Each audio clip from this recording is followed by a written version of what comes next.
had counseled Donald Trump that there would likely not be any kind of decision within the next 24 hours or so. ببخشید نمیدونم چرا قطع شد. About that and was saying that he wanted to know what the outcome of this race was going to be tonight, and he said, Kristen, that he had not prepared a speech, and obviously we are seeing now the Trump campaign in real time as we've been talking to them are دوستان ببخشید نمیدونم چرا قطع شد. over the last 3 or 4 hours or so. Yeah, he's feeling really good. I talked to a number of people who were with him who said that he is ecstatic, that they had already said that they thought. ببخشید دوستان خیلی ممنون که برگشتید شما. All the swing states that we have been monitoring so far, and what you'll notice. Talked privately with many powerful Republicans who did not want to see the former president back in Washington, and then to see the legal battles that he went through. By tomorrow, what those results would look like, but as we're seeing those results coming in, there's so much more of that vote counted in these خیلی ممنون پام چالگرس. anticipated. So clearly that shifted their entire mentality around this. Donald Trump coming here and getting ready to speak. Well, and so Donald Trump is in the building right now. I should note we're waiting to hear from him. He has made his way over from Mar-a-Lago about a 10 خیلی ممنونم منیژه بنایی. الان آرای الکترال بر اساس اعلام CNN 246 به 187 و بر اساس اعلام فاکس نیوز 277 به 226.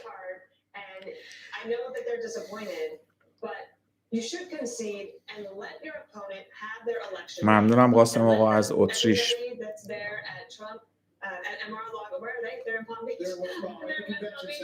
And the convention said, like, let them have their moment without anyone. Like, I remember Andy Card had to come in and say, well, yes, we know we won, but we have to wait until John Kerry concedes, and then we all had to traipse back in. حسن احمدی امیدوارم که تا نفسی من دارم عمری هست این جشنی که شما میگید برگزار شه، ما هم در خدمت شما باشیم. If there's a phone call, they have to make it public.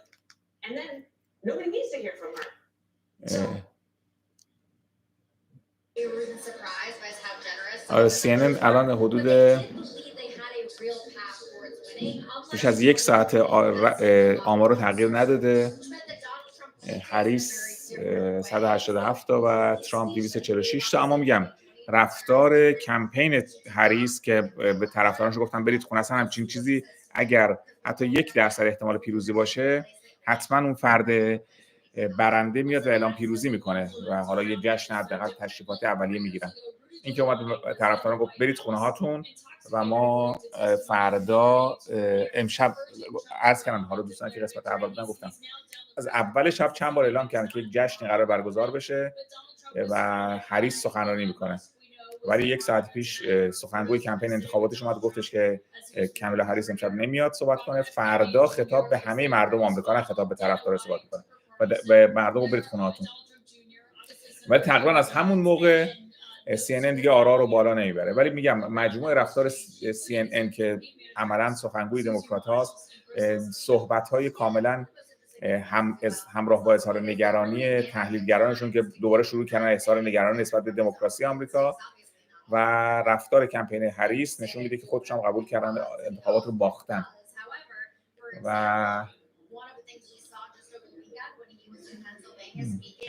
وست پالم بیچ فلوریدا است ترامپ قراره سخنرانی کنه، نزدیک همون مارولوگو ویلایی که گفتم. حتما یادتون هست که این پروژکشن CNN چی میخواد بگه، میخواد یه چیزی اعلام کنه. CNN پروژکشن میخواد بکنه، الان احتمال آرا رو میبره بالا. الان این پروژکشن CNN رای میخواد اعلام کنه. That was with such narrow margins. I mean, there was a lot of uproar, even from his allies, calling him afterwards on that, and that is something that Susie Wiles is very aware of. So his orbit has changed in terms of the people he is surrounding himself with, people who try to essentially stop him from his own instincts. Yeah, and also, you know, I think as they're looking at today and surprise themselves by how the numbers have gone, and some places. Obviously, they thought North Carolina and Georgia would be a gut check. Kristen Holmes will stay with you. Jake, back to you. Thank you so much. And we have a major projection. CNN projects that Donald Trump will win the great Commonwealth of Pennsylvania. This is a huge, huge achievement for Donald Trump and a huge 235 الان با این اعلام میشه 235 یعنی CNN هم قبول میکنه که path back to the presidency. As of right now, with those 19 electoral votes added from Pennsylvania, Donald Trump is within spitting distance of 270 electoral votes. He has 265 electoral votes.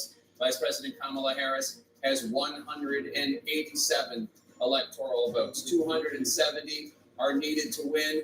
John King, Donald Trump is within a hair's breadth of being reelected president. Yes, he is. Let's just walk over. We'll look at where we are now, 265 to 187. And you're looking at this map. He's leading here. He's leading here. He could get a congressional vote there. There's another one in Maine he could possibly get. But if you just look out here, he is almost certain to get this. The state of Alaska has about a Democrat forever. That would get him to 268. So you're at the point right now, Jake, we're picking, right? Just pick it. There's be one congressional. He could possibly win both in Nebraska. That would get him to 268 تا Alaska, which I think is a pretty safe bet. سه تا اضافه کردن چی شد؟ Right? Unlikely to get, any of these over here, but could possibly get an electoral vote out of Maine. But he's leading. رأی آلاسکا رو اضافه کرد. Leading here and leading there, and he needs two. He needs two. So if he gets that one, and that one, he's way up. And if he keeps holding these, then now that's where he was. When he won, he was at 304, 306. That would be 310. 310 if he sweeps. There's no guarantee he's going to sweep by any means. But he's leading in enough states right now. Plus, there's a couple other congressional districts on the board where he could, emphasis on could, pass 310 electoral votes. You come back to where we are now, though. He's just in a commanding position. And then let's do the math the other way, okay? Which is what gets interesting, right? This is now red in our count. There we go. That gets Donald Trump there. Here's the challenge when you do the math the other way. You assume that stays for the Republican. Let's just, for the sake of argument, داره فرضی چیز میکنه آرا رو بر اساس بعضی از پیش‌بینی‌ها داره میزنه. Democrat holds New Mexico, holds Minnesota. Excuse me for that one. Wins Wisconsin. Wins Michigan. See this count? See this count? دیگه آرزوش داره میگه اگه اون یه طرف نشسته بود کنار دریا با قاشق ماست میریخت تو دریا میگفتش که اگه دوغ بشه چه دوغی میشه داره میگه اینطوری ممکنه هریس این ایالتایی که خودش داره میگه تمام اینها ترامپ جلوتر میگه اگه اینها رو هریس ببره میشن 268 تا 268 if she wins everything. The Pennsylvania is what makes Donald Trump. Again, we're not done until we're done, but Pennsylvania, in every path she had, any reasonable, plausible path to 270, included the Commonwealth of Pennsylvania for the Vice President of the United States. So you get to a place now where she come back over here. Is she going to win Alaska? No one's going to Vegas on that one. Alaska رو ببره کفایت میشه همونشه. You start coming back, is there any way to come back? 73% of the vote. It's 266,000 votes. Again, let's just look at the live outstanding vote. Move this up so you can see it better. Yes, the outstanding vote in Michigan is disproportionately Democratic, but there are a fair amount. See those big red circles? A fair amount of Republican votes out there. We have a 266,000 vote lead, and a map that looks like that of what votes out. Again, I don't do impossible. یه پروژکشن دیگه داره الان میخواد پس الان به نظرم تموم میشه دیگه. این پروژکشن جدید داره الان CNN میده احتمالاً تموم کار. حالا شاید هم این رأی هریس باشه نمیدونم ولی برای پروژکشن جدید داره CNN. Sure, the biggest is here. But look at those. Those are modest circles for Republican votes as well. Essentially, in chess, she's blocked. Donald Trump's not across the line yet because we have more states to go through, but she is essentially blocked from getting to 270. خیلی بعید. Stand by for a projection because CNN can now project that Kamala Harris will get that one electoral vote from Omaha. Nebraska gives its electoral votes according to congressional districts. Kamala Harris will get one of them. Donald Trump will get another one of them. Of the 5, let's look at the electoral map. Donald Trump now has 266 electoral votes because we just gave him one from Nebraska. یه دونه گفتم نبراسکا آرایش تقسیم میشه ایالت نیست دیستریکت های مختلف داره قبلا ظاهرا 2 تا از دیستریکت های نبراسکا رو هریس برده بود. الان یه دونه دیگه شو هریس برد، یه دونه شو ترامپ و هریس شد 188 تا و ترامپ 266 تا. اوه یارو اومد جلو چیز. یه دونه آب رو میدید لطفا. that he put out there for Donald Trump and that for Kamala Harris. And once again, we're not that map of where she did not perform, the like completely grayed out map where she never overperformed Biden more than 3%. Stay at a rally for hours, and part of the things he has done as well is created this camaraderie amongst people so that you could go to a place where you're not afraid to wear ایالت وایومینگ 80% آرا شمارش شده، 74% دست شما در 74% برای ترامپ و 20% برای هریس.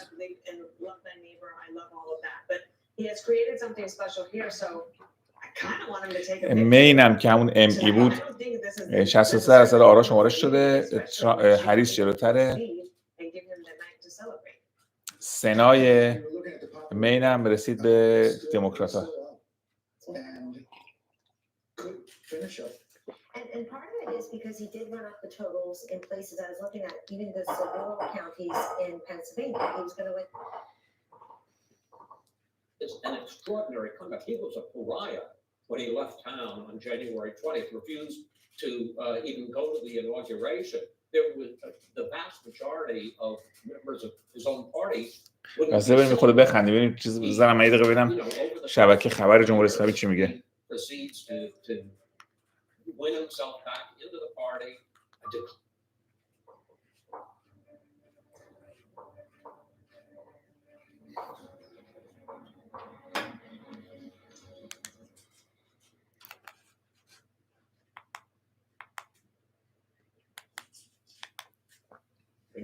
و فکر می‌کنم سرعت خیلی در کار مهمه نه چون اینا هم که میگی در یک لحظه یا خیلی زمان کوتاهی ممکنه اتفاق یک لحظه یعنی شکار کردن این زنبور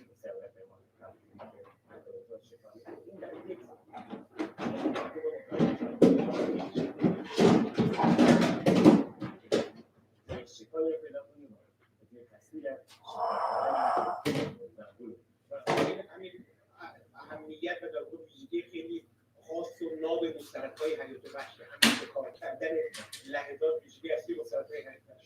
آیه داره سالها قبل یادمی که سیما مجموعی رو نشون میداد من چیز خاصی مردمش خونشون به جوش اومده یه راهی برای ادامه این دولت نمیبینن و مخالف و سرسختش هستن به خصوص با این برکناری‌هایی که حالا تلویزیون جمهوری اسلامی شده طرفدار گالانت وزیر جنگ اسرائیل میگه که به خصوص با این برکناری‌های بی ربطی که نتانیاهو انجام میده مردمش جونشون به لبشون رسیده. به تظاهرات نشون میده در اسرائیل. حواسشون خیلی به این جبهه نیست. بریم سراغ این اظهار نظرهایی که راجع به این جابجایی انجام شد. طولان رئیس حزب دموکرات از برکناری گالانت توسط نتانیاهو خواستار حضور در خیابان‌ها هستند. این هم مسئله‌ایه که لشکر آقا فرمودن لشکرکشی خیابان کار درستی نیست. آقا فرمودن. خب من برگردم تلویزیون آمریکا. خب CNN رو 266 The fact is that the Trump campaign identified what the majority of Americans, and it appears that for the first time he is going to win the popular vote in addition to the electoral vote, what they cared about.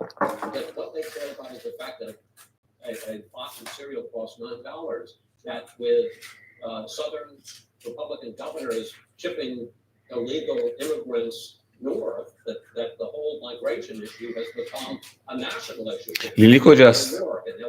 خوابه؟ لیلی خوابه. لیلی کارش حساب کتاب دونست من نیست که ساعت 2:30 شب بیدار باشه. On the transgender issue than he did on the economy or immigration in terms of advertising, and it obviously seems to have worked like gangbusters. So he really identified what the concerns of the majority of Americans was, and he played to it. And she faced this overwhelming burden.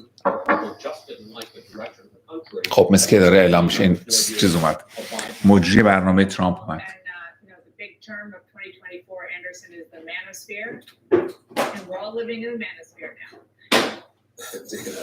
Let's talk about some. I mean, mistakes that we made, or looked at, or you know, so there's going to be a lot of underperforming. There's going to be a lot of navel gazing. What stands out? I mean, listen, I'm still convinced that Kamala Harris performed better than Joe Biden would. ببینید حالا مشخص شد، دارم میگم یا اینکه سیستم‌های نظرسنجی آمریکا حتما باید تجدید نظری بکنن، الان بار دومه که در نظرسنجی‌هاشون خیلی دقیق نیستن، یا این حرفایی که بعضی از دوستان میزنن که چپول‌ها در این سیستم‌ها نفوذ کردن و می‌خواستن زمینه سازی کنن برای تقلب اگر بتونن.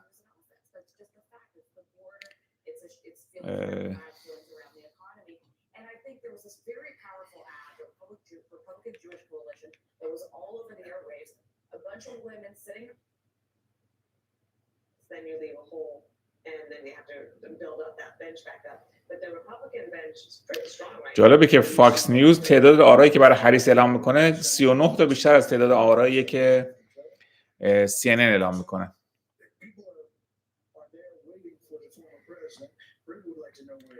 بله، بار وطن پرست حتما حق با شماست. اصلا نه تنها نباید ذوب بشیم، هیچ امیدی نباید داشته باشیم به ترامپ، برای اینکه اگر خیلی آدم‌های خوب باشن فقط منافع کشور خودشونو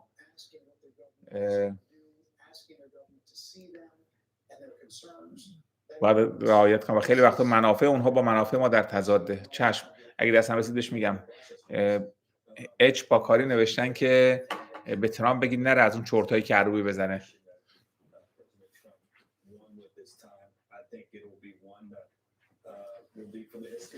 این لیلی خانم لباس قشنگ پوشیده بره برنده شدن ترامپ رو جشن بگیره. اینم لیلی خانم.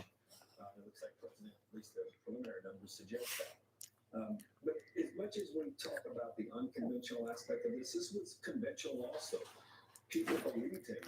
He resonated with voters. He resonated with communities, rural communities, urban communities, suburban communities across the country. And I congratulate him tonight. I didn't want him to win, but I congratulate him on his victory and wish him the best for my country. And I can only hope that the concerns that are articulated by my dear friend Kellyanne. نکن کلی درخواست شده بابا تحویل بگیر. Once we get past the moment here, the 24 hours of excitement and joy and celebration, to understand that what we're really celebrating is the experiment to have ever come to existence. It will celebrate 250 years of its own existence in 2026. So, اجازه میدین لیلی خانم بره بخوابه؟ امین ان نوشتن این که شما دارید میگید 267 در برابر 216 این آرای احتمالاً CNN شما میگید. البته CNN آرای هریس رو کمتر اعلام میکنه، فاکس نیوز بیشتر اعلام میکنه. اینا CNN الان 266 در برابر 266 در برابر 188 اعلام میکنه آرا رو.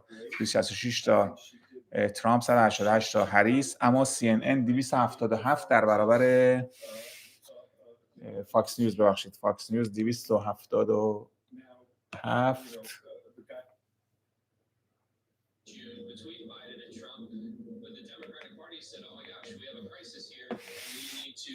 این شبکه یک محلی ماست. اینم فاکس نیوز داره اعلام میکنه ترامپ 277 تا و هریس 226 عرض میکنم. CNN فاکس نیوز که مخالف هریسه 38 تا رای بیشتر اعلام میکنه برای هریس.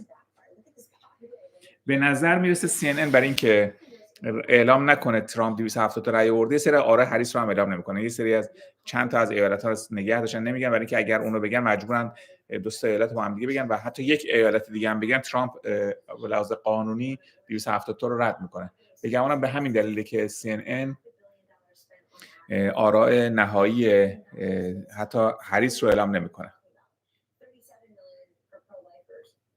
بله ام کول گفتم 1 ساعت خورده پیش سخنگوی کمپین قرار نبود مصاحبه کنفرانس خبری داشته باشه. اصلا هریس که کنفرانس خبری برگزار نمیکنه، اونم مثل آقاست، اصلا مصاحبه نمیکنه. قرار بود که در جشنی که برگزار میکنن سخنرانی کنه، ولی 1.5 ساعت پیش سخنگوی کمپین انتخاباتیش اومد گفتش که هریس امشب سخنرانی نمیکنه، شما برید خونه هاتون، ما بایستیم برای همه آرا شمارش بشه و فردا هریس برای ملت آمریکا تاکید کرد، نه برای طرفداران، فقط برای همه مردم آمریکا سخنرانی خواهد کرد. حالا به نظرم پروجکشن بعدی CNN دیگه کار رو تموم میکنه دیگه.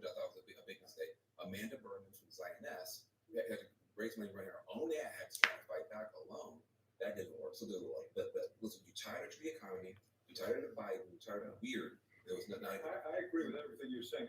I just didn't want to engage in the autopsy before we called the race. این الان توی CNN 5 نفری که تو پنل نشستن، فقط یکیشون طرفدار ترامپ، حالا اون نشسته، این طرفدار هریس، مجریش که طرفدار هریس، اون خانم گفتم از اعضای دفتر ترامپ بود که با ترامپ اختلاف کرد، اخراج کرد، بعد شد دشمن ترامپ، حالا نشونشون میده.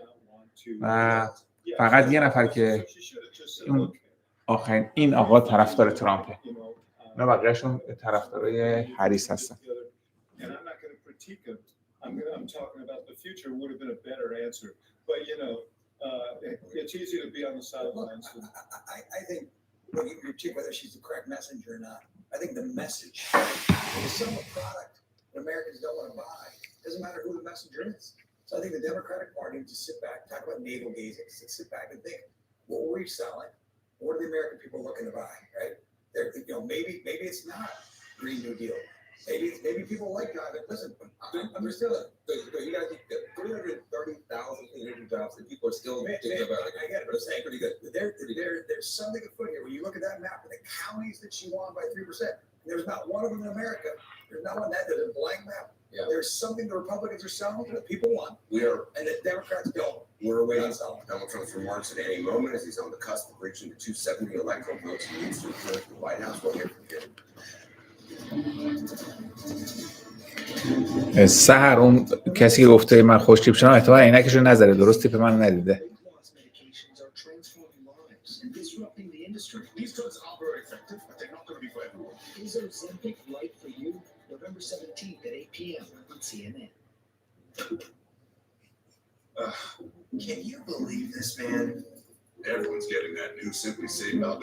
آلاسکا 56% آرا شمارش شده و دارن آلاسکا 2 تا رای داره یا 3 تا رای داره و ترامپ جلوتره. اریزونا 52% آرا شمارش شده. کنتیکت 73% آرا شمارش شده با 7 رای الکترال. هریس جلوتره و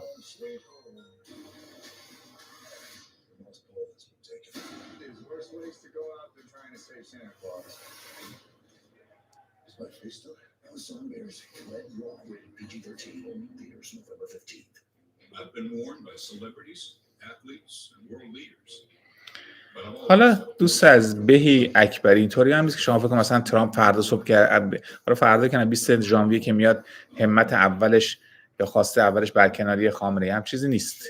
خیلی به این چیزا دل خوش نکنید. اما میشه حداقل فهمید که یه سری از این آشغالایی که به برکت وجود هریس در این لابیستای کثیف ایرانی که به برکت وجود هریس و بایدن در دولت آمریکا بودن ممکنه خود اختراعاتشون کم شه، از این جهت باعث خوشحالیه. اما اینکه فکر کنید مثلا بایدن از راه که میرسه به قول قدیمی پاشنه‌شو ور میکشه که جمهوری اسلامی رو سرنگون کنه، اینطوری نیست واقعا.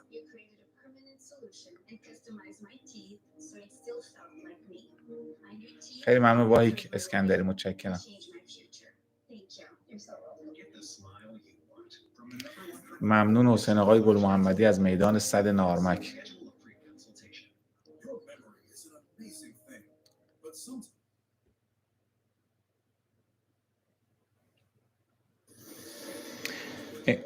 ترامپ اومد، بفرمایید دوستان. اینم ترامپ.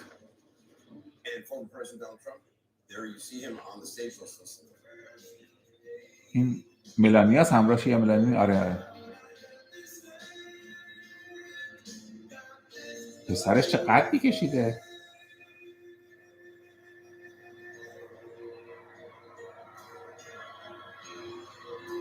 پیرمرد از خواب بیدار کردن بیاد سخنرانی کنه. این پسرش، عروسش، دامادش، اون یکی پسرش.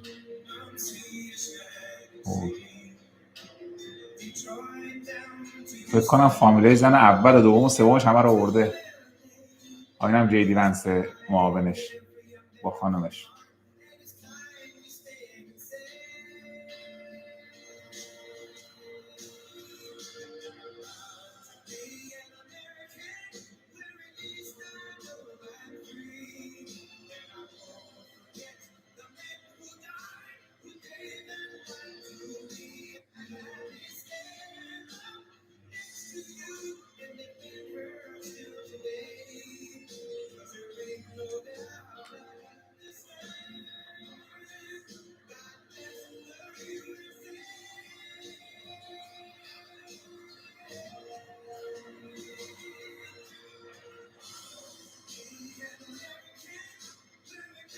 اینم که رئیس مجلس نمایندگان آمریکاست.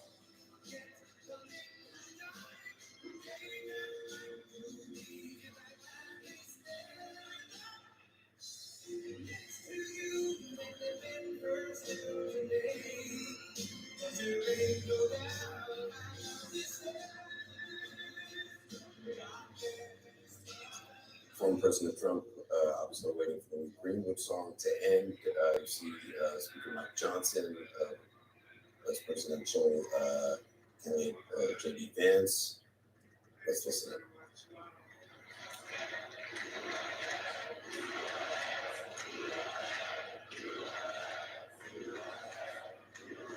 Well, I want to thank you all very much. This is great. These are our friends. We have thousands of friends on this incredible movement. This was a movement like nobody's ever seen before. And frankly, this was, I believe, the greatest political movement of all time. There's never been anything like this in this. بزرگترین حالا جنبش تاریخی، بزرگترین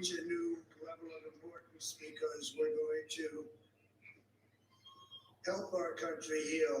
Help our country heal. We have a country that needs help, and it needs help very badly. We're going to fix our borders. We're going to fix everything about our country.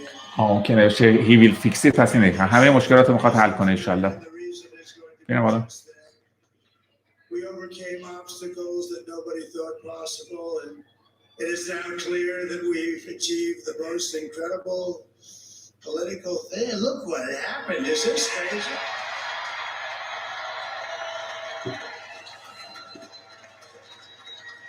But it's a political victory that our country has never seen before. Nothing like this. یک پیروزی تاریخی که تو کشور ما تا حالا ندیده بودم چیزی. Elected your 47th president and your 45th president. خوشحاله که رئیس جمهور 47م آمریکا شد.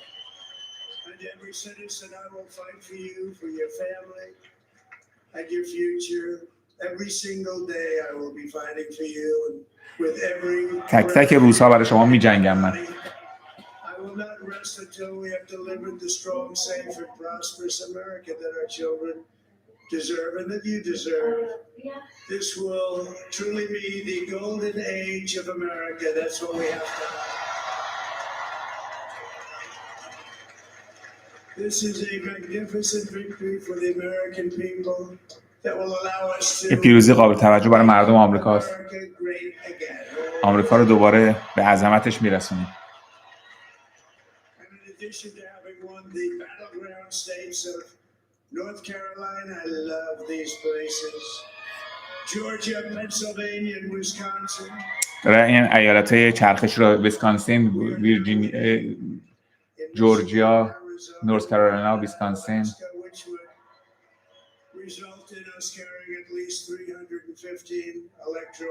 خب پیش بینی کرد که 315 رای حداقل میاره. پیش بینی ترامپ اینه که 315 رای الکترال میاره.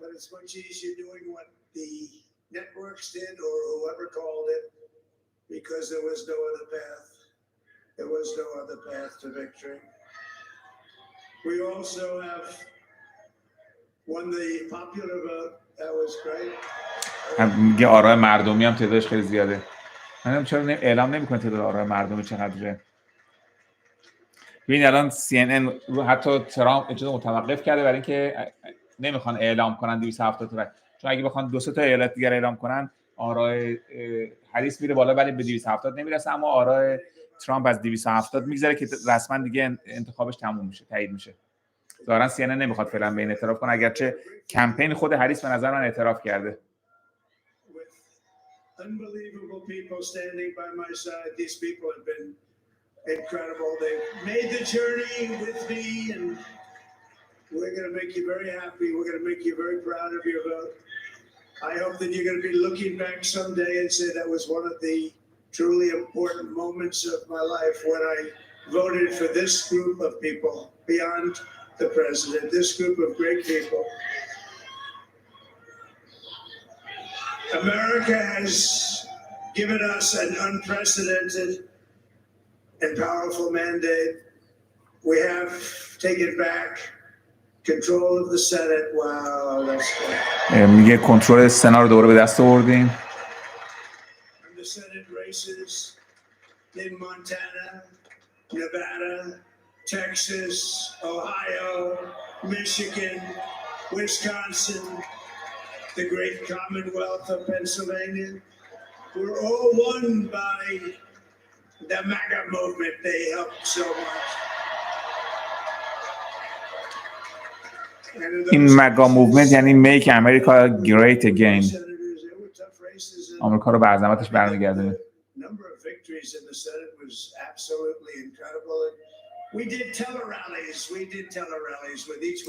به نظر میرسه که کنگره رو از دست مجلس نمایندگان از دست نمیبره که به اونش اشاره نمیکنه. حالا ببین میگه نمیگه. So I just wanted to thank you very much for that. And you have some great senators and some great new senators. And it also looks like we'll be keeping control of the House of Representatives. میگه به نظر میسه که اکثریت مجلس نمایندگان رو هم به دست میاریم.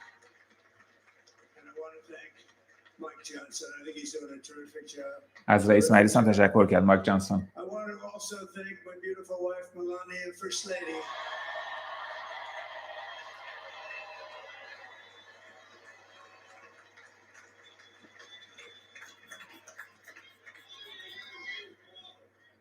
Who has the #1 best-selling book in the country? Can you believe that?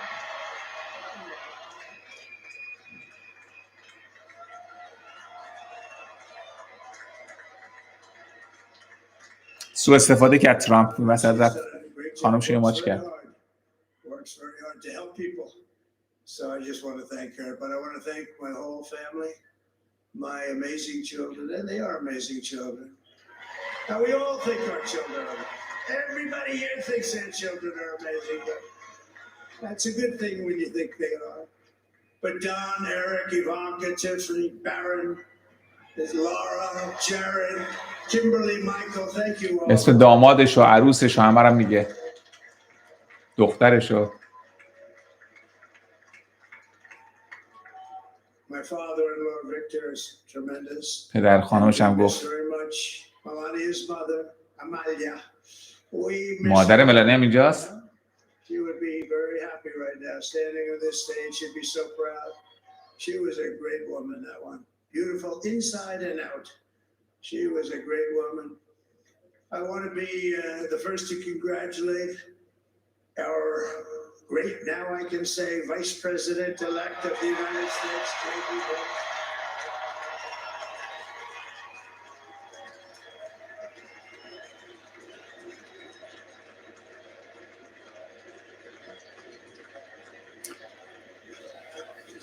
خانم معاون داره نگاه می‌کنه میگه چرا تو منو ماچ نمی‌کنی؟ رئیس شما ماچ کرد، تو هم بیا ماچ کن. نگاش. نه بیایدم نیست که متوجه شد. And he's a feisty guy, isn't he? You know, I've said, go into the enemy camp. And you know, the enemy camp is certain networks. A lot of people don't like that. Sir, do I have to do that? He just goes, okay. Which one? CNN, MSDNC. He'll say, all right, thank you very much. He actually looks like, He's still like the only guy I've ever seen. He really looks forward to it, and then he just goes and absolutely obliterates it. Say a couple of words.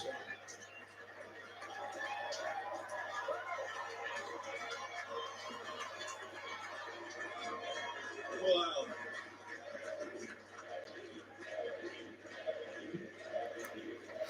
این خدایش خیلی سخنران خوبیه از ترامپ بیش از You allowing me to join you on this incredible journey. I thank you for the trust that you placed in me. And I think that we just witnessed the greatest political comeback in the history of the United States of America.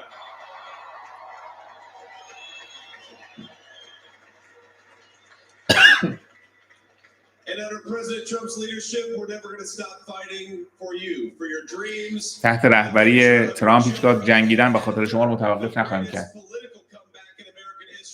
We're going to lead the greatest economic comeback in American history under Donald Trump's leadership.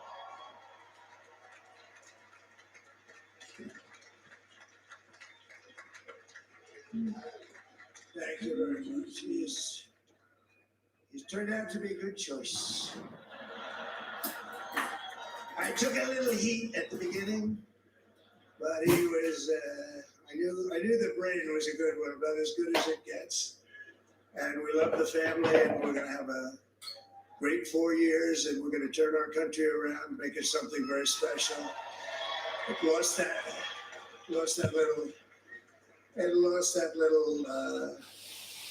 little thing called special. We have to make it so. We're going to make this so great. It's the greatest country and potentially the greatest country in the world by far. امین نیک گفتن که جیدی ونس به نظر من خیلی محبوب تر از ترامپ میشه.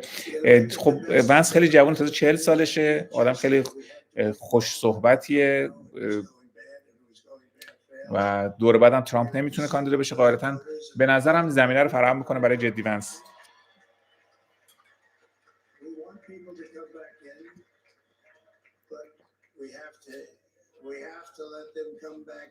ظاهراً پسر ترامپ تو این گروه ما خواستگار پیدا کرد.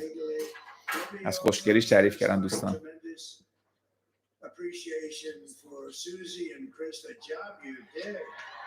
Susie, come, Susie, come here. Come here, Susie. Chris, come here, Chris. Susie likes to stay sort of in the back. Let me tell you. این سوزی کی متوجه نشدم.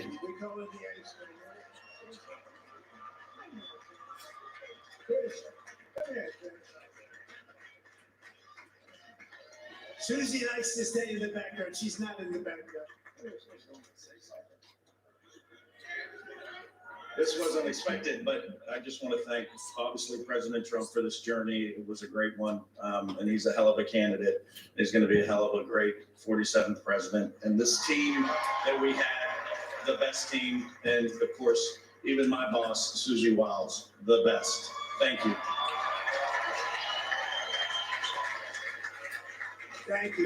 اینا قراره همه صحبت کنن تا کی باید بشیم؟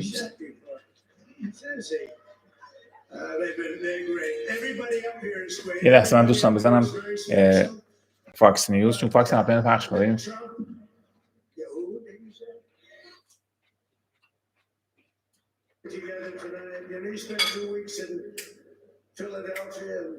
Different parts of Pennsylvania campaigning. You know, he sent the rocket up 2 weeks ago, and I saw that rocket. I saw it coming down. I saw it. It was, when it left, it was beautiful, shiny white. When it came down, it didn't look so pretty. It was going 10,000 miles an hour, and it was burning like hell. I said, "What happened to your paint job?" He said, "We've never made a paint that could withstand that kind of heat." And but I saw it come down and turn around. And it was, you know, it's like 22 stories tall, by the way. It looks a little smaller than that, but it's big. راستی چرا چیز نیست؟ قرار بود که ایلان ماسک هم امشب اینجا باشه با اینا.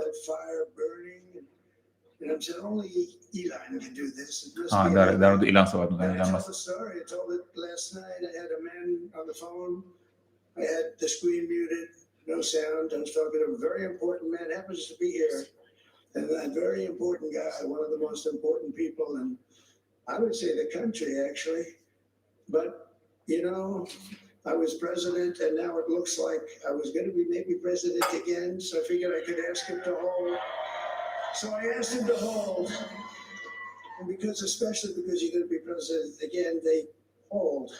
So I took the phone down and I'm looking at the screen. I'm seeing this crazy thing that's going around and coming down. It looks like it's going to crash into the gantry. And I said, oh no. And I said, do me a favor, do you mind holding for a couple of minutes? I want to see this. I thought it was a space age movie or something. I put the phone down, but I didn't pick it up for 45 minutes and he was holding. But this spaceship came down and I saw those engines firing and it looked like it was over, it was going to smash. And then I saw the fire pour out from the left side and I put it straight. And it came down so gently and then it wrapped those arms around it and it held it. And just like you hold your baby at night, your little baby.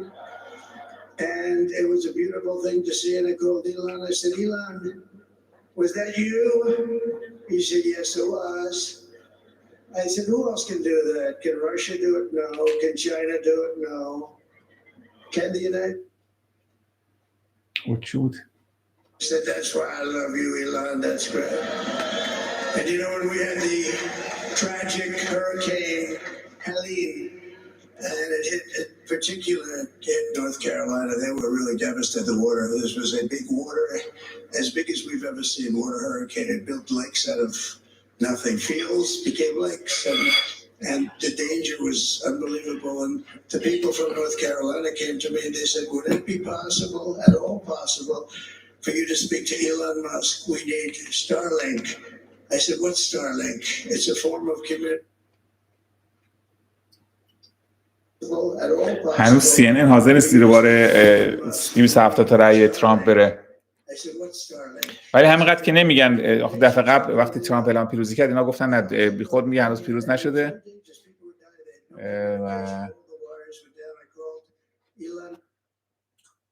You have something called Starlink, is that right? Yes, I do. What the hell is it? He said, it's a communication system that's very good. I said, Elon, they need it really, really badly in North Carolina. Can you get it? He had that there so fast. It was incredible. So, and it was great. It saved a lot of lives. He saved a lot of lives. But he's a character. He's a special guy. He's a super genius. We have to protect our geniuses. We don't have that many of them.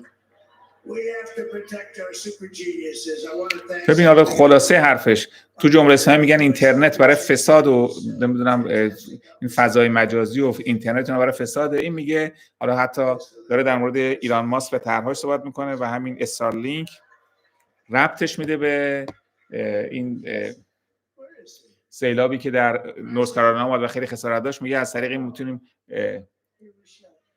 کمک کنیم به مردم. میگم فرق جمهوری اسلامی با اینه. کی داره چه بوده؟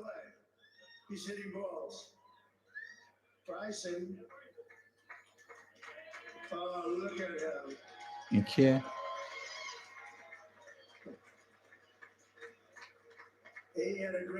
He's got a great career going, great U.S. Open, Tyson. That's a fantastic job. And we also have a man, Dana White, who has done some job. He's a tough guy.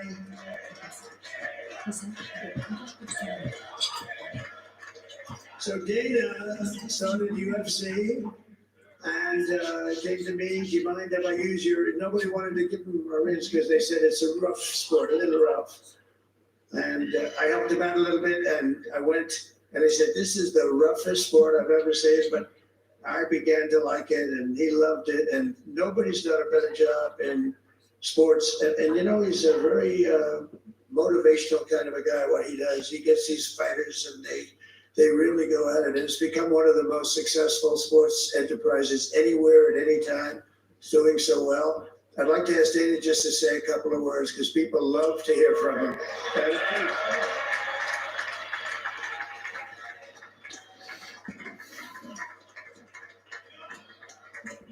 Nobody deserves this more than him, and nobody deserves this more than his family does. This is what happens when the machine comes after you. What you've seen over the last several years, this is what it looks like. Couldn't stop him. He keeps going forward. He doesn't quit. He's the most resilient, hard-working man I've ever met in my life. His family are incredible people. This is karma, ladies and gentlemen. He deserves this. They deserve it as a family. I want to thank some people real quick. I want to thank the Nelk boys, Aiden Ross, Theo Vaughn, also with the boys, and last but not least, the mighty and powerful Joe Rogan. And thank you, America. Thank you. Have a good night.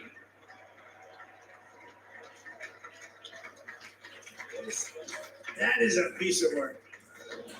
Now he's he's really an amazing guy. But most of all, I want to thank the millions of hardworking Americans across the nation who have always been the heart and soul of this really great movement. We've been through so much together, and today you showed up in record numbers to deliver a victory like really probably like no other. This was something special, and we're gonna pay you back. We're gonna do the best job. We're gonna turn it around. It's got to be turned around. It's got to be turned around fast, and we're gonna turn it around. We're gonna do it in every way, so many ways, but we're gonna do it in every way. This will forever be remembered as a day. پیروزی ترامپ دوست عزیز، ببینید پروجکشن فاکس نیوز گفته که از 270 گذشته، CNN حاضر نیست اعلام کنه، رو 266 الان نزدیک 1 ساعت و نیم 2 ساعت متوقف شده و برای اینکه آرای ترامپ رو بالا نبره به 270 نرسونه، آرای هریس رو متوقف کرده. اما عرض کنم بیش از 2 ساعت قبل سخنگوی کمپین انتخاباتی هریس اومد گفتش که برخلاف اعلام قبلی که قرار بود هریس بیاد و اینجا سخنرانی کنه، ایشون امشب سخنرانی نمیکنه. فردا شما برید خونه‌تون، فردا ایشون خطاب به ملت آمریکا سخنرانی خواهد کرد.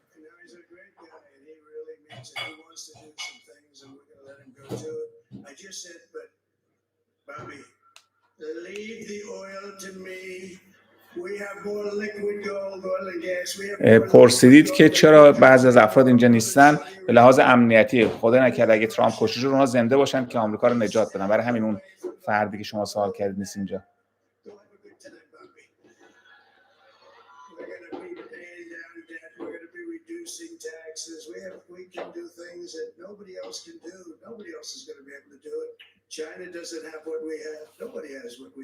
منم امیدوارم حسین دیار که اتفاقات آمریکا به نفع مردم ایران هم باشه.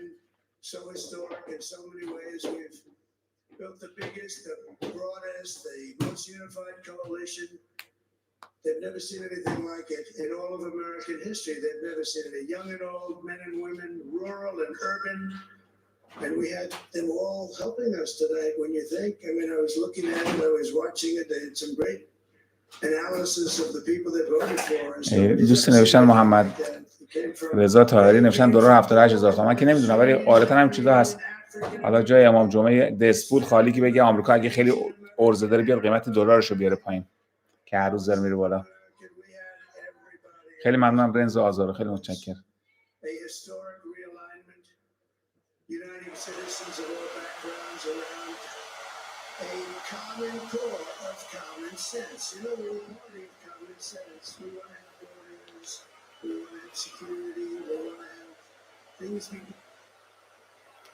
هم کانال محلی دارن پخش میکنن، هم شبکه‌های سراسری.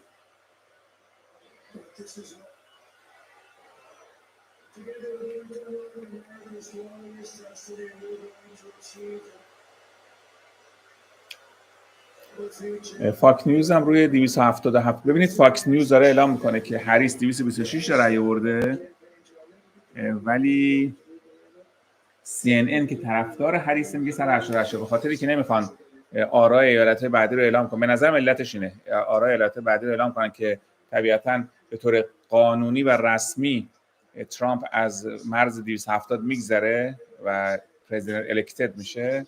به همین جهت متوقف کردن، حتی 38 تا رأی هریس رو هم اعلام نمیکنن.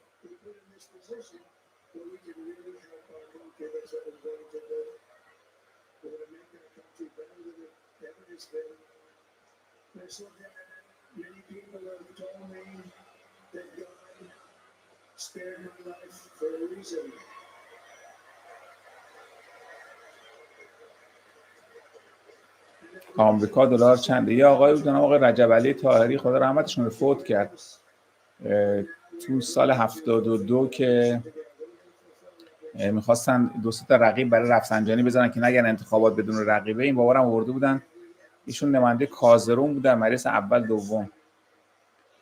بعد تو برنامه‌های تبلیغاتیش که می‌خواست تبلیغات بکنه میگفتش که یکی از مشکلات اقتصادی ما مشکل ارز، قیمت ارز بالا رفته، راه حلش اینه که ما پول ایران با عکس امام زیاد چاپ بکنیم، ملت‌های دنیا چون خیلی علاقه دارن به امام میان پول ما رو میخرن و این ارز وارد کشور میشه و اقتصاد پیشرفت میکنه.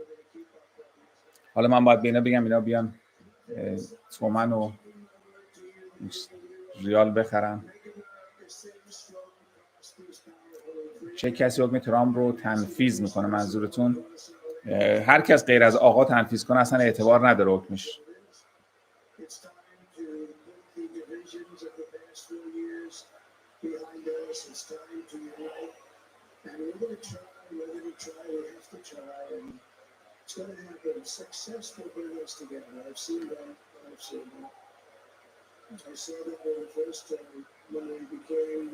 خیلی ممنونم شاهد شهرستانی.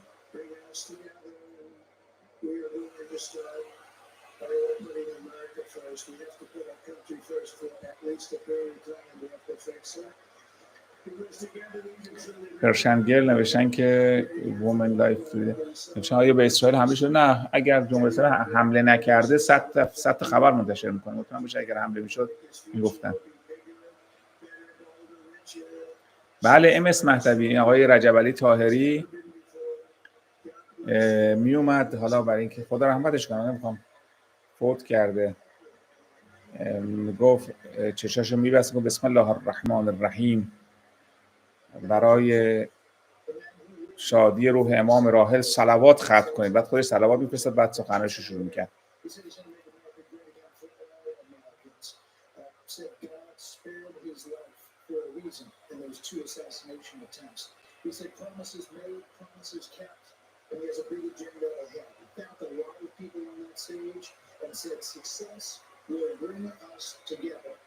Trying to bring the country together after what is a bruising, damaging, very vitriolic campaign that comes to an end with this massive win. He praised a lot of people, including Elon Musk. President رفت.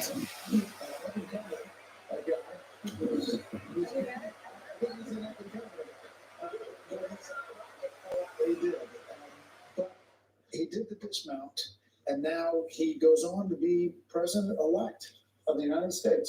Once again, it's an extraordinary story, an absolutely phenomenal political comeback for Donald J. Trump, who will be the 47th president of the United States when he is inaugurated on January the 20th. And he said the results of this election. So obviously he is feeling more confident in it than in another scenario. I think there was one, in that long speech with all the weave, there was one key line. America has given us an unprecedented mandate. Now, it may not be unprecedented, but there's no other way you can read these election results than he has received a mandate. He received a mandate in his personal victory, in the Senate, the Republicans taking the Senate and picking up... پیرش نشاله رفتن به نماز صبحشون برسن، نمازشون قضا نشه. They haven't taken the House yet. Nobody has declared that, but I don't see any other way to read this than that he has a mandate to fulfill his agenda. 100%, and I think one of the things that's so significant about that خیلی ممنونم کیسر سوزه، شما لطف دارین. His first term as a fluke because he lost the popular vote and won the electoral vote. ببینید دوست عزیز، واقعیتش اینه که هم فاکس نیوز و هم CNN هر دوشون زیادی افراطی هستن. البته جالبه، میگم امشب به نظر میرسه که الان CNN رأی هریس رو 7 آورد بالا، شد 195 تا، اما آرای ترامپ تغییر نکرد. New Jersey, New York, he significantly shrank the partisan chasm in those states, and we have declared that the Republicans are going to take back the Senate. We do not know what's going to happen to the House, but he does. میگه هنوز نمیدونیم سرنوشت کرسی‌های مجلس نمایندگان چی شده، ولی میدونیم که جمهوری‌خواها کنترل سنا رو به دست گرفتن. So some of the most clear promises that he has made are on the economy, very, very sharp tariffs, that have been controversial in the business world and among economists. لطف دارین یا برای راد. Assuming that happens, we will خیلی ممنون بهرام برادران. if that is true or whether it will help on the immigration front, which was since the minute he came down that escalator. امین نیک گفتن که یک سری کشور خوشحال، یک سری کشور مثل اوکراین ناراحت از اینکه ترامپ رای برد. ببین به نظر من برای اوکراین هم بد نشد. من تصور میکنم که همه دنیا دنبال این هستن که جنگ اوکراین تموم شه. شاید اتفاقا عاقلانه ترین راه همین کاری که ترامپ بخواد بکنه، یه جوری که خیلی خود پوتین هم به دنبال این که مسئله حل کنه، اما نه با رسوایی زیاد. بگمانم یه جوری آبرومندانه برای پوتین مسئله حل میکنه، شاید مردم اوکراین هم ناراضی نباشن. رو ببینیم چطور. من معتقدم که ترامپ به این نحوی با پوتین کنار میاد، هم پوتین آبروش حفظ بشه و هم جنگ و جمع و جورش بکنن. به نظر من این اتفاق خواهد افتاد. امیدوارم همین بشه. و امیدوارم که جنگ در غزه هم تموم شه هر چه زودتر. خیلی ممنونم خانم مهدوی. MS مهدوی باشه. Not to mention the federal indictments against him will almost surely disappear. They're gone. Absolutely. Disappear. Yeah. Yeah, he talked about putting the last 4 years behind us. Those are some of the things. خیلی ممنون آریانا عزیز، متشکرم. I also want to recognize something that Dana White said at the UFC where he said this is وحید آزاد گفتن که برای ایران جنگ اوکراین بد نبوده، ضعیف شدن روسیه برای ایران خوبه. اگر یک آدم با شرف، یک آدمی که دشمن ایران نیست در ایران حاکم بود، از این فرصت استفاده زیاد می‌کنه که حالا ما ناراحتیم که مردم اوکراین کشته میشن، ولی فرصت اقتصادی خیلی خوب برای جمهوری اسلامی بود. این رهبر خائن جمهوری اسلامی هیچ کدوم از فرصت‌ها رو استفاده نکرد، فقط به خاطری که باج بده به روسیه. یعنی در جاهای خالی روسیه رو بعضیش رو جمهوری اسلامی به راحتی میتونست پر کنه و به خاطر خیانت پیشگی خامنه‌ای نسبت به ایران از اون فرصت استفاده نکردن. ممنونم خانم فرزانه نوروزها، سهند غلامی. tremendously empowered to do whatever he wants because he has got the mandate.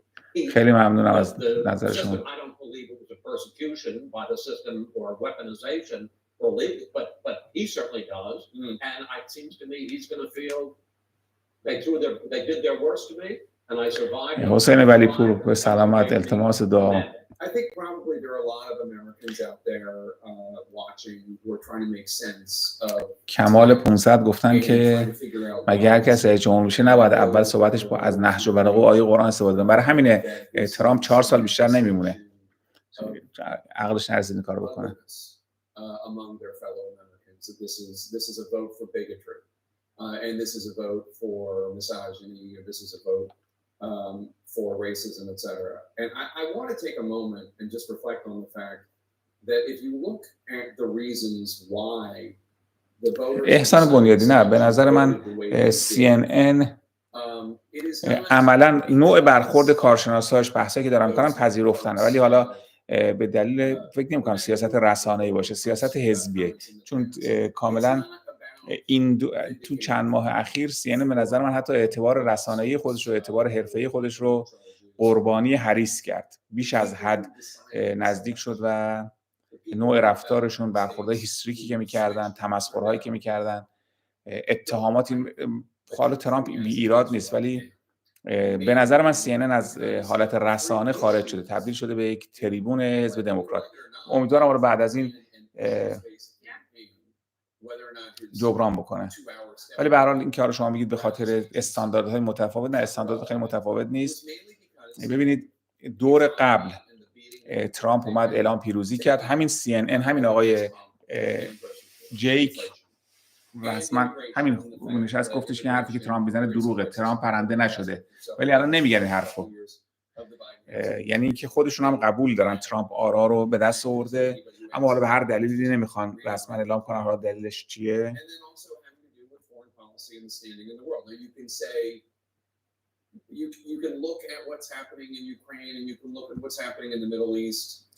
ساوند گفتن که آیا جامعه آمریکا آمادگی پذیرش رئیس جمهور زن رو داره؟ به هر حال به نظر من یک نمیتونه بی دلیل باشه که تا به حال هیچ زنی در تاریخ آمریکا رئیس جمهور نشده. این به نظر من، البته در سال 2016 میزان آراء مردمی که هیلاری کلینتون آورد از میزان آراء فکر کنم 3 میلیون خورده‌ای میزان آراء مردمی کلینتون بیشتر از آراء ترامپ بود. ولی به هر حال اینکه در طول تاریخ حدود 300 سال 200 خورده سال انتخابات ریاست جمهوری آمریکا 47 رئیس جمهور، یعنی 47 رئیس جمهور که حالا رئیس جمهور 47م نمیدونم چند تا، هر کدومش 2 دوره‌ای بودن، اگر حداقل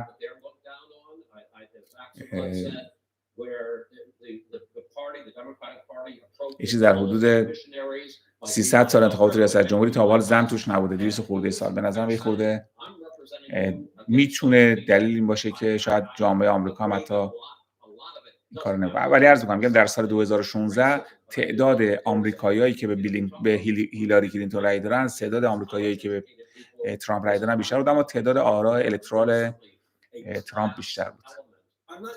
بعداً باید ببینیم آرا وقتی شمارش تموم شد میزان آراء مردمی، اگرچه ظواهر قصه نشون میده که این بار آراء مردمی ترامپ بیشتر از هریسه، ولی باز ببینیم که تعداد چی میشه. ممنونم رنزو. بله رضا روغنی، به نظر من یکی از دلایل، یعنی در کنار عوامل مختلف، یکی از دلایل رأی آوردن ترامپ اتفاقا همون تخریب‌هایی بود که علیهش کردن. ما اینجا گفتن چرا آراء مردم با الکترال فرق می‌کنه. ببینید دوستان عزیز، علتش اینه که تو بعضی از ایالت‌ها درصد کسانی که واجد شرایط رأی هستن، ببین بر اساس جمعیت ایالت‌ها، حالا ممکنه تغییرات جزئی هم شده باشه ولی هنوز به نظر من تطبیق داره. یعنی الان پرجمعیت ترین ایالت آمریکا کالیفرنیاست، 54 تا رأی الکترال داره. تگزاس بعد از کالیفرنیا پرجمعیت ترین 40 تا رأی الکترال داره. نیویورک 28 تا رأی الکترال داره. طبیعیه. یعنی خب بعضی از ایالت‌ها جمعیتشون بیشتره ولی همه اون نسبت کسانی که شرکت میکنن کم، بعضی وقتا نسبت به ایالتی که جمعیتش بیشتره کمتر شرکت میکنن، به همین جهت تعداد آراء مردمی کمتر میشه. اما اون مثلا اگر حتی 10% مردم کالیفرنیا، این اتفاقی چرا نمیفته ولی میخوام به لحاظ عملی بگم، حتی اگر 10% واجدان شرایط در کالیفرنیا در انتخابات شرکت کنن، چیزی از اون 54 تا رأی الکترالشون کم نمیشه.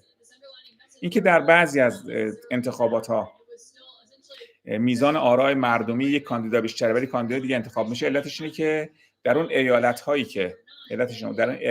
که رأی الکترال بالاتر داره مردم کمتر شرکت کردن. دلیلش این میشه. این خیلی خلاصش. Susie Wiles getting up there, she did not speak. She was the only person you called to get on stage who did not say a word into the microphone. And actually adamantly shook her head that she wasn't going to speak. It is maybe one of those powerful and influential people of this campaign that was up there on that stage. Well, absolutely. Her name's already been floated for chief of staff, but there's a lot of people around him who believe that if she wants that job, she can have it and that she's the best person fit for it because they believe she is somebody who can keep him at least somewhat in line. Again, it's former President Donald Trump. We know that he is not somebody who can be controlled, but for the most part, Susie Wiles has done a very good job at trying to keep him in line as much as you possibly can. And one thing I just want to point out on what you were saying about those issues like immigration and crime and the economy is that when we saw Kamala Harris ascend to the top of the ticket, there was an argument inside of the Trump campaign that kept pushing out that it would be, if Donald Trump could beat her, it would be because they would be able to link her to the current administration and the unhappiness that Americans felt, particularly when it came to issues like immigration, crime, inflation.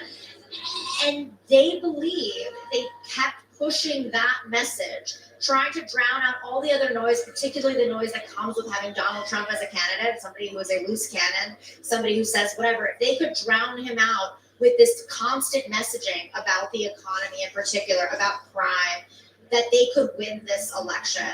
And if that is why the American people voted, and I'm sure we're going to pour through the exit polls and pour through the data as to why, they were right during the time. And obviously we saw the enthusiasm that came with Kamala Harris's ascension, but their point during all of that was at the end of the day, if he can make the case that she is tied to the current administration, then they can make the case to win in November. And I can guarantee you, they believe and they feel very good about the fact that they stuck to that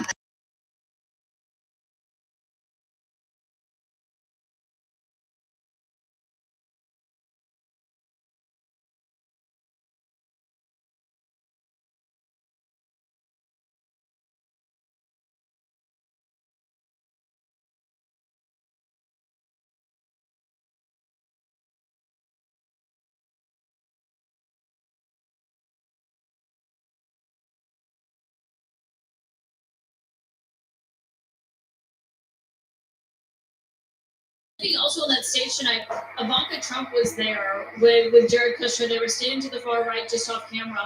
That is, I believe, her first campaign trail appearance. She did not attend the trial in Manhattan. She was not at the Republican National Convention in Milwaukee. We've heard from her, but she hasn't been out on the campaign trail at all. That's right. And actually, we only saw Jared once. We saw him at Donald Trump's actual announcement about just about a year ago, or 2 years ago, gosh. Time flies. 2 years ago. من علت که قطع میکنم میخوام ببینم برای CNN میره زیر بار رسیدن ترامپ به 270 رای یا نه. به نظر من مسئله تمومه، یعنی قطعیه از رفتار کمپین هریس، نوع برخورد تحلیلگران CNN و حتی نوع آماردهی تحلیلگران آماری CNN که مرتب داشتن گزارش میدن و الان تقریبا نیم ساعتی دیگه گزارش میدن، به گمانم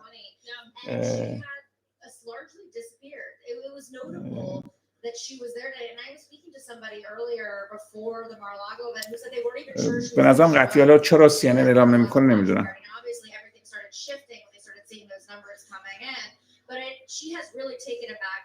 ممنون از شما که حوصله میکنم. من میگم منتظرم ببینم که اگه تا چند دقیقه دیگه اعلام نکنن دیگه از خدمتتون مرخص میشم.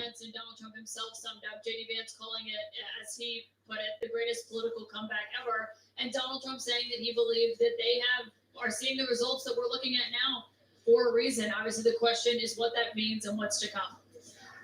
Caitlin, thanks so much. And Anderson, it is hard to think of a political comeback that is actually more significant than this one. I'm tempted to say Richard Nixon, but that really falls short of what Donald Trump has achieved. Yeah, I mean, winning not just the electoral votes, but the popular vote as well.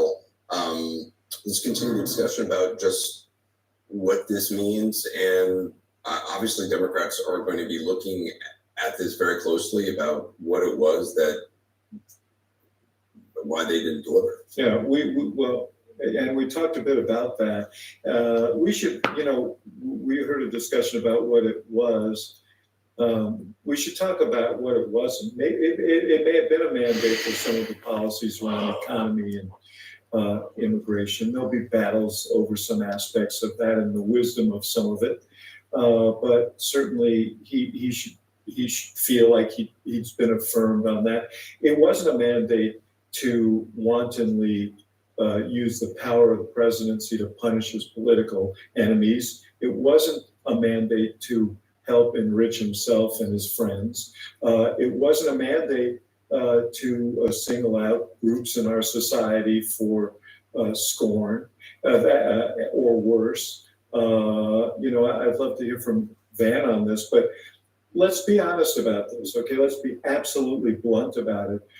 There were appeals to racism in this campaign, and there is racial bias in this country, and there is sexism in this country, and anybody who thinks that did not in any way impact on the outcome of this race is wrong. I'm not saying that was the main reason that Kamala Harris lost and Donald Trump won in. I think they ran, honestly, strategically, his campaign, and I've said it many times, they ran a very smart campaign. It was an ultimately rational, well-conceived, and well-executed campaign for an often irrational candidate, and they overcame him to sell his message, or the message that they thought he should be selling to the country. But let's not confuse what this was and what it wasn't. Let's be very clear-eyed about it. I think it's going to be a long time for us to figure out what it wasn't what it wasn't. I hope that it goes the way that you said. But like I do think بیرکین نیوزی که it's زده bitter in the mouth. میگه که نوشته بود بعد از اینکه آرای ایالت‌های اون چرخش آرای ایالت‌های کلیدی به نفع ترامپ شد، آماده شده که ریاست جمهوری رو در اختیار بگیره تو این مایه‌ها. یعنی تا این در این حد poised to clinch a presidency after battle round with آماده خلاصه چجوری بگم آماده چنگ انداختن به ریاست جمهوری تو این مایه. You're always running something in the back of your mind, like, how am I going to be perceived? And also, if I say this, will they think that all black people are this way or all women are this way? So there's a license that he had to just be a fool, just to be an obnoxious ass.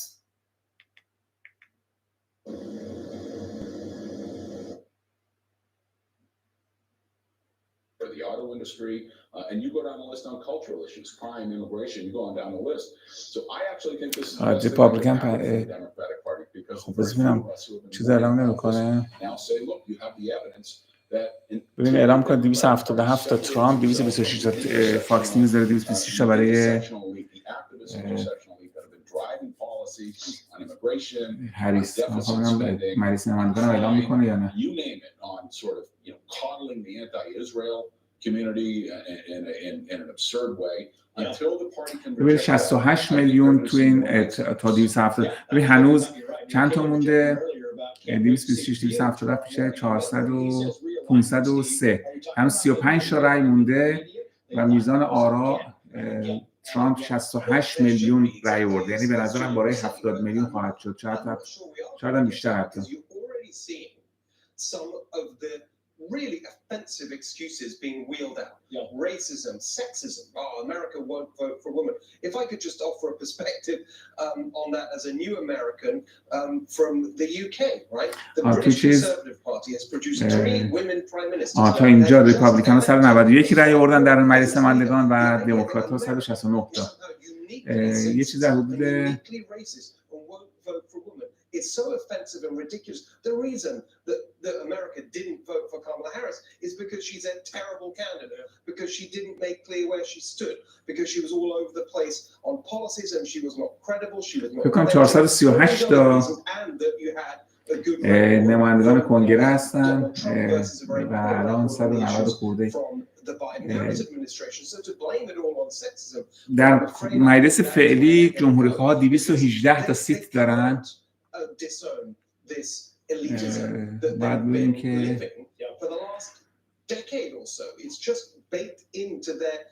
و دموکرات ها 212 تا. الان باید ببینیم که 190 در مقابل 160 بود، هنوز تعدادش مونده.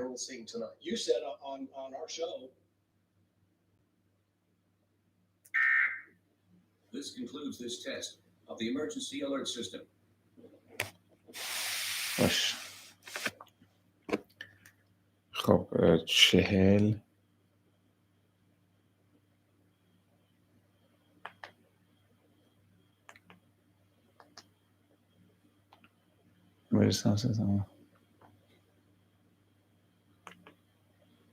باشه تو هر چی داری درسته.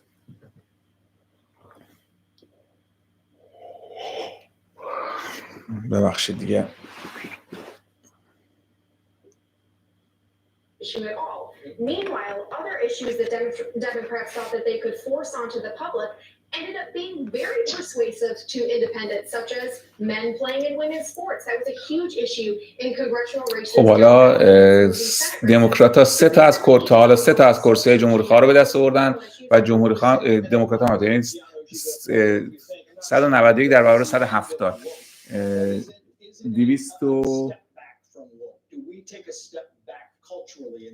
438 تا باید بشه. When you go woke, you go broke. I mean, you remember Trump saying that, and that is really the narrative. We've seen woke prosecutions throughout this country. We've seen woke policies. You just mentioned women and the men in women's sports. Numerous things that people find offensive, honestly, and especially men who are raising daughters. They don't want their daughters competing against biological men, and they made a strong statement. 2 تا در وست ویرجینیا و اوهایو سناتورشون قبلا دموکرات و جمهوری خواه شده. Will just say, you know what, this is maybe a Donald Trump thing. We're not going to change anything for the next round. Elizabeth, Pepco, to you, I'm just wondering because, you know, I was talking to Kaylee a little bit about this, and Giano kind of fits into this mold as well, but you are among these young people that are hanging out at Mar-a-Lago tonight. This new generation, the generation that Donald Trump has kind of tabbed to move the ball forward. Do you believe that you will see this grow? Do you think that this young movement will grow? I definitely believe the young movement will grow. I believe the MAGA movement in general will grow, right? If people learned anything tonight, it's that you cannot stop what the American people actually believe in. They tried absolutely everything to stop. 69 میلیون نفر 69 میلیون رای تا حالا ترامپ آورده و 64 میلیون 2024, خب right? الان No one believed that this could happen. Look at the kind of voters that keep 191 در مقابل 170. for a Republican. We're talking about Black Americans. نظرسنجی نشون میداده که احتمالاً اکثریت کنگره به اکثریت مجلس نمایندگان میفته دست دموکرات‌ها. یعنی جابجا میشه. الان اکثریت سنا در اختیار دموکرات‌هاست و اکثریت مجلس نمایندگان در اختیار جمهوری‌خواه برعکس میشه ظاهراً. واقعا چون مجلس نمایندگان مهمتر از سناست از یک جهاتی. Politics in general, and you're a Democrat right now, you're worried because it might not just be 4 years. This could be the start of something. J.D. Vance is 39 years old. You're thinking, wow, they could control the button here for a long time. You have to take a hard look in the mirror and engage in some critical self-reflection and say, what went wrong here? Either I need to become more to the right, move to the right, or I need to find myself in a more kind of distinct way and not try to just play the kind of personality charisma game, because frankly I lost at that, I lose at that. مجلس نمایندگان 200 به 172 به نفع جمهوری خواهان. الان این شبکه جمهوری خواست داره میگه که 191 به 171 فعلا. حالا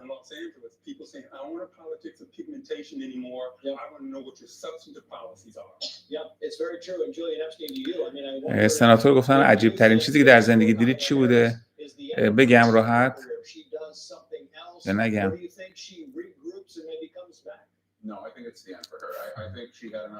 ایشر گفته که تو سن 79 سالگی انرژی 20 ساله رو داره. 78 سالشه ولی واقعا خیلی انرژی. اگه مرتب ورزش میکنه.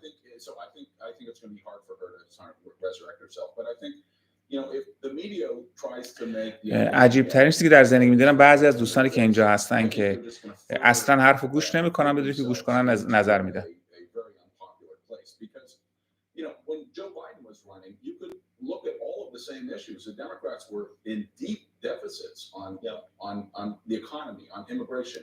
من سر قضیه این دختر دانشگاه علوم تحقیقات دانشگاه آزاد 7345 دفعه توضیح دادم که آقا من از حق شخصیشون دفاع میکنم. روی سخن من با اون کسانی که میگن این حرکتی که ایشون کرده دیگه خیلی واضحه، ایشون فقط نبوده که از سر عصبانیت لباسشو پاره کنه، تصاویر از که شورتش هم در آورده. بعد یه آدم میگه یک حرکت انقلابی خیلی بزرگیه، یک اسطوره است ایشون. من گفتم کسانی که میگن این اسطوره است و این کار یک کار انقلابی بزرگی خودشون هم انجام بدن. من نگفتم هر کس از حق شخصی این خانم دفاع کرده این کار انجام بدن. 40-50 نفر نوشتن که آقا یعنی چی که حالا هر کس ازشون دفاع کرده باید بره لخت بشه. خب حالا دیگه اینم که از نظر من واقعا عجیب تری.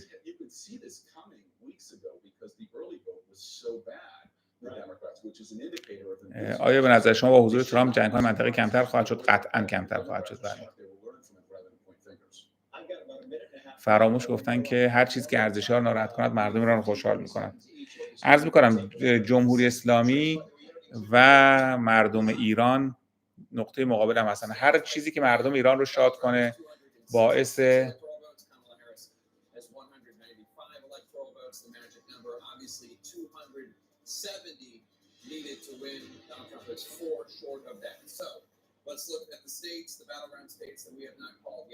بله هر چیزی که باعث شادی مردم ایران بشه جمهوری اسلامی ناراحت میکنه و هر چیزی که نفعی برای جمهوری اسلامی داشته باشه حتما به ضرر مردم ایرانه. هر چیزی هم که به جمهوری اسلامی ضربه بزنه حتما در راستای منافع مردم ایرانه.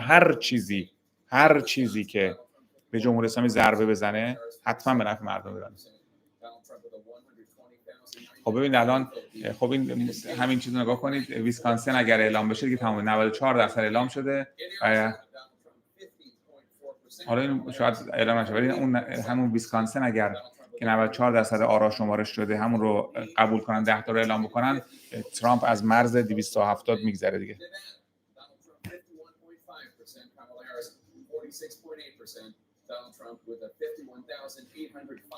سوران به نظر من روسیه از بردن ترامپ خوشحاله، ناراحت نیست.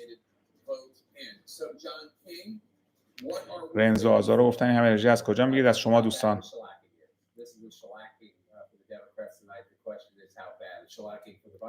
سعید شکور گفتن آقای قبول دارن اگه چند سال پیش بود خیلی زودتر عصبانی می‌شدیم. طبیعتا سن آدم که میره بالاتر تحملش بیشتر میشه. president is leading in those. The Republicans will take control of the Senate. The question is, how high do they go? And we're still waiting on control of the House, which now becomes vital. Donald Trump with the presidency and a clear majority in the Senate. Won't get to 60 votes, but 55 maybe it's possible, maybe even higher than that. So the House comes everything. But now you're looking at this. Here's one way to score it. We're not done yet, but Donald Trump is winning. ببینید 85% آراشون وارد شده، ترامپ 68 میلیون و 68 میلیون 900 تقریبا 69 میلیون و اگر به همین نسبت یعنی از یک تقریبا ششم این رأی اضافه بشه، ترامپ رأیش میشه حدود 80 میلیون. اگه به همین نسبت آرا تقسیم بشه. He's going to get there. I'm probably not supposed to say that on television. We haven't projected it yet, but he's going to get there. So here's another way to score this. Excuse me for turning my back. This is where we are right now. That number could change. We have 50 states. The Republicans are winning 31-19. In a football game, if you lose like that, the coach gets together and says, what should we do differently, right? Ronald Reagan, Mr. Wallace and I were both child prodigies, so we were around, we remember this. Ronald Reagan won 49 states. In the next election, George H.W. Bush won 40 states over Michael Dukakis. And some Democratic governors, Bill Clinton in Arkansas, Jim Hunt in North Carolina, Roy Romo was out in Colorado. Some Democratic governors, Lawton Child, believe it or not, a Democratic governor of Florida. Governors like that got together and said, we have a problem with Democrats. What are we going to do about it? This is going to be a fascinating conversation in the days ahead. Because you see these three states right here, the blue wall states, right now, they're not done. It's possible the vice president picks up one of them. But right now, the math is pretty damning for her right there. Democratic governor, Democratic governor, Democratic governor. What do the Democratic governors say? Arizona right now. اوکراین تبریک گفته. We'll see what happens. Democratic governor. Where are the people going to stand up, Jake? That's my biggest question, and say, Houston, we have a problem. How do we fix it? چند میلیون میتونن بگم؟ من نمیدونم واقعا میزان تعداد افراد واجد شرایط رأی تو آمریکا چقدره. همینجاش تا اینجاش به نظر میرسه که همین دوتا تازه حالا آرای دیگه هم که داشتن تا همین دوتا رو هم رفته 130 خورده میلیون رأی دادن و اگر احتمالاً به حدود 150 میلیون میرسه میزان آرا، بیشتر از 150 میلیون میشه به نظر من، حدود 150 میلیون، چند درصد هم نمیدونم.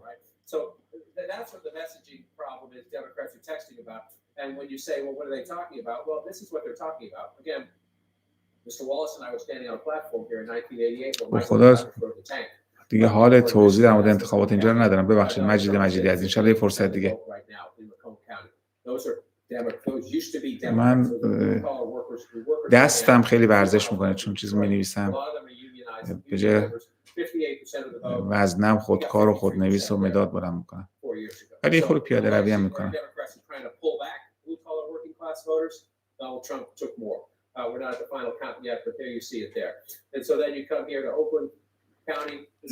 فراموش پرسن که برای رای دادن خودتون رفتید یا اومدن خونتون؟ صندوق 110 سیار رو آوردن خونم. 161 میلیون واجد نشریات به نظر من باید بیشتر باشه، چون خیلی بعیده بیش از 90% واجد نشریات تو انتخابات شرکت کرده باشن. الان حدود تا همین الانش حدود 130 خورده شرکت کردن، حدود 15% آرا هم مونده، یعنی در حدود تقریبا 20 میلیون اضافه میشه به این، تقریبا بیش از 20 میلیون میشه 150 میلیون. خیلی بعیده 160 میلیون واجد نشریات باشن و 150 میلیون شرکت کنن، من بعید میدونم. Can she narrow the margins? This is Green Bay again, blue collar workers, Green Bay Packers fans, 55% to 43%.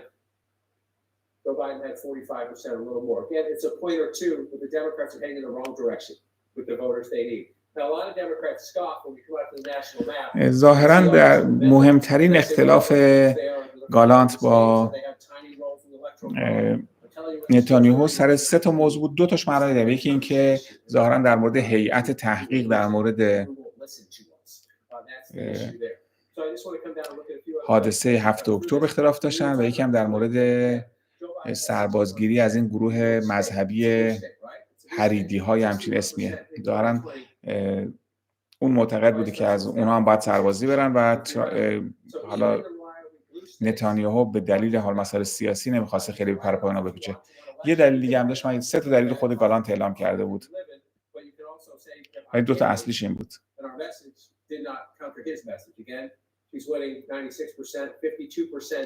چشم لیبرتیز، منم استراحت میکنم. خیلی خستم ولی دیگه میخوام خیال دوستان راحت چه بعد برم. اگرچه به نظر من تمومه ولی حالا یعنی من میگم خود کمپین هریس اعتراف کرد به برنده شدن.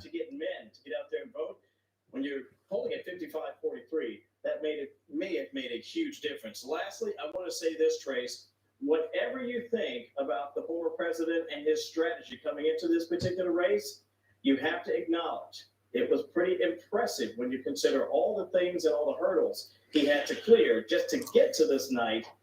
And it would appear he's going to come away with a big victory. Pretty incredible. Trace? Yeah. Kevin Clark, back to you in moments. Meantime, let's bring in pollsters Craig Kashishian and Matt Tower. ببین الان چیز 191 به 170 تعداد کرسی‌ها در مجلس نمایندگان. تعداد آرای ترامپ رو 277 اعلام می‌کنه، تعداد آرای هریس رو این فاکس نیوز 226 تا.